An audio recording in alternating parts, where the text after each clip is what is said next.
O nosso de cada dia dá-nos hoje. Esta é uma petição que Jesus ensinou aos seus discípulos e também ensina a nós. Portanto, esta petição, veja bem, não está solta nas Escrituras, não é pedir por pedir. Primeiramente, Jesus nos ensinou a pedir porque temos um Pai celestial, um Pai amoroso, um Pai que cuida dos seus. Estamos debaixo de uma promessa de sustentação dentro da família de Deus. Deus tem a mesma promessa para o ímpio? Não, não tem. Deus sustenta o ímpio por causa do seu amor intrínseco. Deus ama de uma maneira tal que ele também sustenta o ímpio, mesmo não prometendo. Mas os filhos de Deus, além de estarem dentro do caráter intrínseco de amor do seu Pai, também está debaixo de uma promessa. Jesus disse para os seus discípulos e, consequentemente, também a nós, que não devemos nos preocupar com coisas inferiores, como comer, beber e vestir, porque Deus sabe que nós necessitamos delas. Jesus disse que nós devemos, primeiramente, nos preocupar com o reino de Deus e sua justiça. Se nós preocuparmos primeiramente com as coisas superiores, as coisas inferiores virão, melhor dizendo, em nossa vida.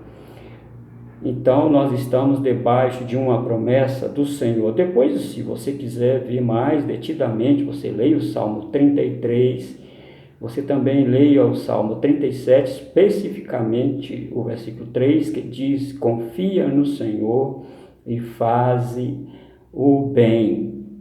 Portanto, confiar no Senhor está justaposto também em fazer o bem. É aquilo que o apóstolo Tiago chama de fé e obras, porque fé sem obras é morta. Eu não posso dizer a meu irmão que está em necessidade, dizer: olha, Deus te abençoe e vai em paz, sendo que ele tem necessidade. Observe que isso é um grande pecado, primeiramente por causa do caráter de Deus, e segundo, porque nós somos irmãos, nós precisamos cuidar uns dos outros. Tiago diz que o mero assentimento intelectual não é demonstração de fé salvadora, de pertencer à família de Deus. Então, meus irmãos, confiar no Senhor e fazer o bem é uma das maneiras de orar desta forma: o pão nosso de cada dia dá-nos hoje.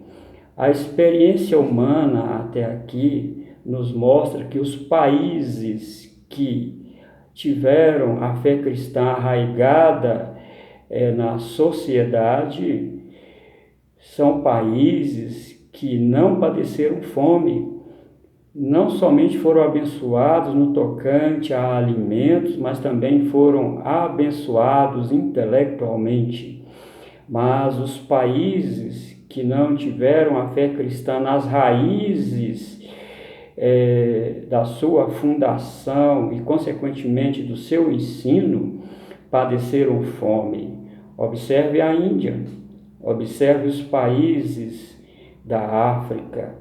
São países que renegam a fé cristã, na sua maioria, e por isso padecem grandemente de muitas necessidades, inclusive de alimentos. Um relatório feito no final de 2019 da ONU traz um relatório, eu acho, um tanto desanimador. Diz esse relatório que no ano de 2020, nós já estamos no final de 2020, 47 milhões e 700 mil pessoas padecerão fome e 67 milhões de pessoas padecerão fome na América Latina e Caribe até 2030. Você vê fome porque Os ímpios padecerão necessidades. Os filhos de Deus jamais padecerão necessidades. Aí você pode perguntar, e Hebreus capítulo 11, onde nos relata, principalmente lá no final do capítulo 11, onde os filhos de Deus sofreram grandemente, padeceram grandemente, inclusive fome. Olha, isto é um escopo dentro da soberania de Deus, que Ele pode decidir tirar a vida dos seus filhos com a maneira e método que assim Ele o desejar. Isto é algo que está dentro de uma decisão secreta do Senhor, e Ele pode fazer isso, mas isso não anula nunca a promessa dEle. Isso está debaixo da sua soberania de tirar a vida dos seus filhos aqui na terra quando os seus ciclos terminarem da maneira que Ele quiser. Mas a promessa do Senhor é que os justos herdarão a terra, se deleitará nela e se alimentará dela. Embora nós possamos pensar de uma maneira bem escatológica na nova criação, contudo, há uma promessa aqui e agora.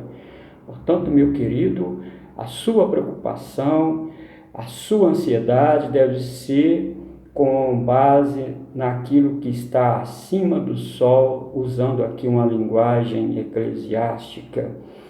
Buscai em primeiro lugar o reino de Deus e a sua justiça, e as demais coisas vos serão acrescentadas. Portanto, precisamos confiar no Senhor, precisamos pedir ao Senhor que Ele nos sustente. E quais são as duas maneiras que Deus nos sustenta com base nas Escrituras? A primeira maneira é ordinariamente. Está lá no Gênesis capítulo 3, que do suor do teu rosto comerás o teu pão. E também em Tessalonicenses, Paulo diz que aquele que não quer trabalhar também não coma. Então essa é a maneira ordinária de Deus sustentar os seus filhos. Mas também existe uma maneira extraordinária que Deus usou para sustentar. Veja bem, o profeta Elias foi sustentado extraordinariamente por Deus através de corvos, trazendo pão pela manhã e ao entardecer, trazendo pão e carne para ele. De onde o corvo tirou, eu não sei, ninguém sabe, mas o fato é que Deus cumpre a sua promessa. No momento de grande fome em Israel, por causa da quebra do pacto do povo de Israel, Deus sustenta extraordinariamente o seu profeta. A outra maneira extraordinária de Deus sustentar, nós vimos na pessoa do nosso Senhor Jesus Cristo. No final da sua tentação, diz o texto sagrado, que anjos vieram e o serviram, com certeza trazendo pão e água para Jesus. Portanto, meus amados, confie no Senhor, trabalhe, faz o bem, e assim você pode orar dizendo a Deus: o pão nosso de cada dia dá-nos hoje.